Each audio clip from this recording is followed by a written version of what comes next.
By observation, both biblically and historically, you can see the powers of darkness working through repeatable patterns.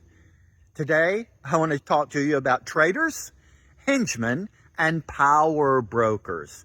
Hey, I'm Eddie Lawrence, and here's today's devotional thought. We've been traveling through the Gospel of Mark in these daily devotionals. We're in Mark chapter 14, and I want to talk about that section, verses 43 through 50, around the idea of traitors, henchmen, and power brokers. Jesus has just told his disciples, my betrayer is at hand. And then the next thing we're told is that Judas comes with a multitude of people behind him. They've got swords, they've got clubs, they've got torches. So here's the traitor part. Judas betrayed Jesus. He was had spent his days with Jesus on one side, so to speak, and now he's switched over and he's made a deal with the enemy. Now, we can question whether Judas' heart was ever on the right side or not, but the truth is he was the traitor. He betrayed Jesus, and Jesus knew it was coming down. So, the traitor, and then it says he comes with a multitude of men with swords, torches, and clubs. These are the henchmen. What's a henchman? Well, the derogatory meaning of henchman is people who do the bidding of others that often are subpar, even criminal, even violent. In other words, they're working for someone else to do the dirty work.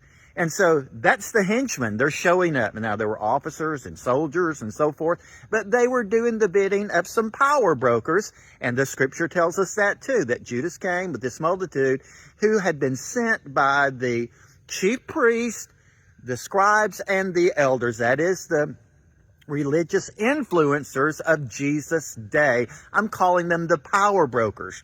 And through history, you see these same elements processing when the enemy's trying to release darkness and his evil plans.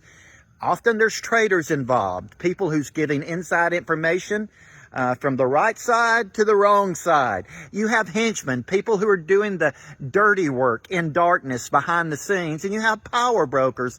These are the people issuing the orders.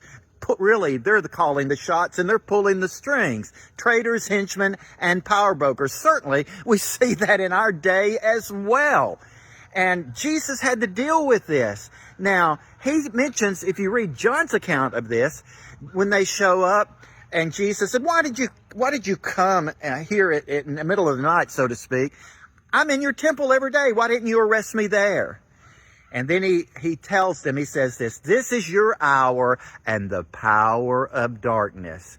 Now, was God working through this? Yes, he was. But the devil was causing it. The power brokers were causing it. They were pawns in the hands of the enemy. And that's the wonder of the cross. Satan meant it for evil to take Jesus out. God meant it for good to bring redemption to us. So in our culture today, are there traitors, henchmen, and power brokers? You bet there are.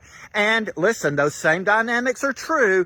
This Satan and his emissaries are at work to bring about and unleash his evil plans of darkness. And God is at work, working through often what the devil has caused, working through that redemptively to bring about his good purposes and plans. I believe God's at work right now to bring about revival. Oh, it's amazing. The things that are happening, the prayer vigils that are popping up, the college campuses that are alive with the talk of Jesus and the gospel. It's awesome. But the enemy is also at work. There is war, people. And we need to realize this is a repeatable pattern of the enemy throughout the ages. Traitors, henchmen, and power brokers. Let's abstain from evil, choose what is good, be light, walk in love, stand in truth, and share the gospel of Jesus Christ. May this be the hour of light where the power of the gospel is unleashed across our nation and around the world as never before. God bless you.